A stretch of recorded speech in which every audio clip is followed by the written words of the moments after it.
আজ আমার জীবনের একটা অত্যন্ত গুরুত্বপূর্ণ দিন। আমি একজন সৈনিক। প্রশ্ন থাকতেই পারে, আপনি কেন রাজনীতিতে আসবেন? আমি সৈনিক থাকতেই দানব, ফ্যাসিস্ট তথা রাষ্ট্রের দানবীয় রূপ চোখে দেখেছি। আমি দেখেছি কিভাবে জীবিত মানুষকে চাপা দেওয়ার জন্য আমাকে আদেশ দেয়া হয়। আমি দেখেছি 118টি পুড়ে যাওয়া লাশ। বলা হয় আগামীকাল বিএনপি এবং বেগম খালেদা জিয়া আন্দোলন করলে এই লাশ কাঁধে আন্দোলন করবে, এদেরকে গুম করে ফেলো। গুম জিনিসটা আমি জানতাম না। ওই প্রথম 2013 সালে আমি বুঝি যে সেনাবাহিনীর লোক দিয়ে গুম করানো হয়। একটি দেশের, রাষ্ট্রের, সরকারের প্রধান যখন একটা ক্ষুদ্র জেনারেলকে এই আদেশ দেয়, সে সহজেই সেটা মেনে নেয়ার কথা এই ফ্যাসিস্ট রাষ্ট্রে। সেদিন আমি সেটা মেনে নেইনি। আমি প্রতিবাদ করেছিলাম, বলেছিলাম আমার পক্ষে এই কাজ করা সম্ভব নয়। এবং আমি বলেছিলাম, রেকর্ড আছে, আপনারা দেখতে পারেন, শেষ ব্যক্তি জীবিত কিংবা মৃত উদ্ধার না করে আমি স্থান ত্যাগ করব না। তাজরিন গার্মেন্টস আশুলিয়ার সময় যেখানে পুড়ে যায় 118টি লোক, আমি বলেছিলাম এই পুড়ে যাওয়া লাশ, এখানে আমার ভাই থাকতে পারে, আমার বোন থাকতে পারে, এরা আমার দেশের জনগণ। এদের বাবা মা, ভাই বোন, লক্ষ লক্ষ মানুষ আহাজারি করছে বাইরে। এই লাশ আমি গুম করতে পারি না। বান্ডেল থাকলে প্রতি সেনমানিতে টাকা বাঁচবে। বিকাশ সেনমানি বান্ডেল কিনে জিতুন প্রতি লেনদেনে। আমি পুলিশকে সেখান থেকে সরিয়ে দেই, সে লাশ উদ্ধার করে তাদের স্বজনের কাছে আমি হস্তান্তর করি। আমি মনে করি জনগণের দেওয়া ট্যাক্সের টাকায়, যে টাকায় আজকে আমি আমার কাপড় চোপড় পরি, এখনো আমি পেনশনের টাকা পাই, ওই সময় আমার পরিবার সন্তানরা খেয়ে পরে ওই অর্থে তারা সুখে ছিল। সেই সেনাবাহিনীর সদস্য হয়ে আমি আমার দেশের মানুষের সাথে, আমার জনগণের সাথে বেইমানি করতে পারি না। এদেশ আমার জনগণের জন্য, এদেশ এদেশের মানুষের জন্য, এদেশ মুক্তিযোদ্ধাদের অবদানে আমরা এদেশ পেয়েছি। আমাদের ঋণ আমরা জীবনে কোনোদিন শোধ করতে পারবো না। তাই আমার কাছে,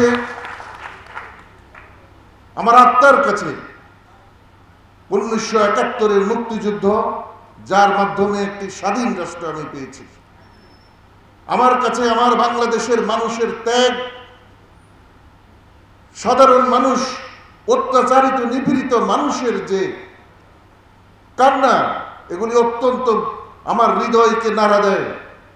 আমাকে নাড়া দেয় জুলাই বিপ্লব, যেটা না হলে গণতন্ত্র বোধহয় আর ফিরে আসতো না। ওই জেলখানার সেই প্রান্তে হয়তো আমার মৃত্যু হতো, হয়তো বা আপনাদের সামনে আমার দেখা হতো না আজকে এভাবে। তো রাজনীতি তো আমি সামরিক বাহিনী থাকতেই আমাকে জোর করে টেনে নেওয়া হয়েছে। যেভাবে 1971 সালে ইস্ট বেঙ্গল রেজিমেন্টের শ্রদ্ধেয় আমার সম্মানিত অফিসারদেরকে, জওয়ানদেরকে মুক্তিযোদ্ধা হতে বাধ্য করেছিল পাকিস্তানি সামরিক জান্তা, যদি তারা ওভাবে 25 তারিখ রাতে ঝাঁপিয়ে না পড়তো, হয়তো বা হতো না। তাই আমি বলবো, আমাদেরকে, আমরা যারা দেশপ্রেমিক, রাজনীতি করতে বাধ্য করেছে ওই ফ্যাসিস্ট সরকার। কেন? আমার জনগণের অধিকার, তাদের বেঁচে থাকার অধিকার, ভোট দেওয়ার অধিকার, গণতান্ত্রিক অধিকার, এ সব কিছুর সাথে রাজনীতি জড়িত। পৃথিবীতে সবচেয়ে গুরুত্বপূর্ণ বিষয় হলো কি? সেটা হলো প্রেম। এবং প্রেমের মধ্যে শ্রেষ্ঠ প্রেম হলো দেশপ্রেম।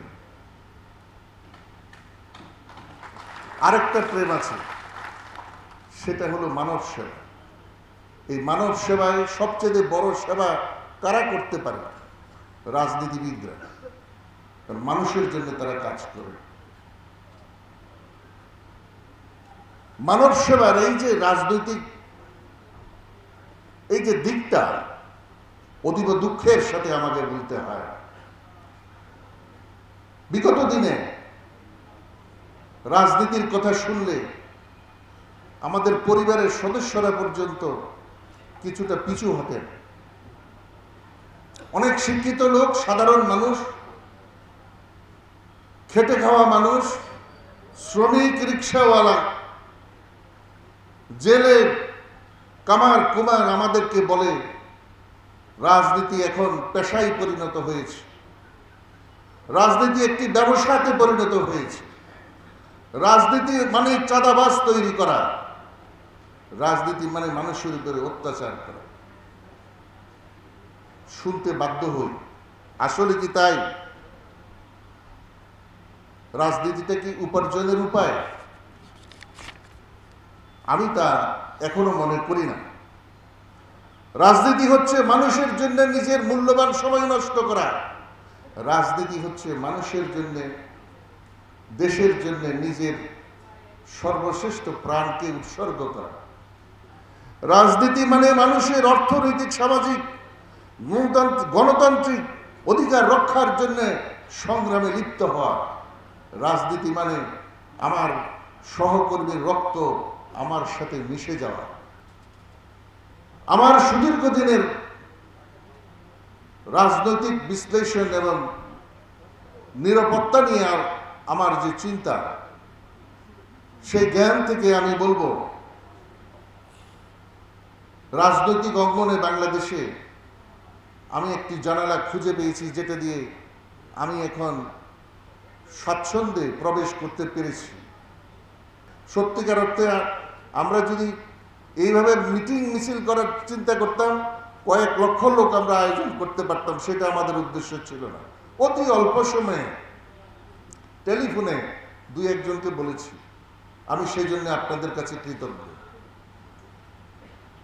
আসুন আমরা একটা স্বপ্ন দেখি, একটা সুন্দর বাংলাদেশে, শোষণহীন, একটা সত্যিকার অর্থে যে দেশে মানুষের মর্যাদা এবং তাদের কর্মসংস্থান, তাদের নিরাপদ বসবাস করার নিশ্চয়তা, আদালতে গেলে বিচার, স্কুল কলেজে শিক্ষা, হাসপাতালে গেলে চিকিৎসা, এই সব কিছু পাওয়ার নিশ্চয়তা আমরা নিশ্চিত করার জন্য একটা সত্যিকারের আদর্শ এবং যাদের কমিটমেন্ট আছে এমন দুই রাজনৈতিক নেতৃত্বের সাথে একত্র হয়ে আমরা লিবারাল ডেমোক্রেটিক পার্টিতে সম্পৃক্ত হই। বাংলাদেশের টেকনাফ থেকে তেতুলিয়া, সুন্দরবন থেকে তামাবিল, এই আওয়াজ তুলুন আপনারা সবাই, আসুন এনডিপিতে যোগ দেই এবং বাংলাদেশ বিনির্মাণে আমরা ভূমিকা রাখি।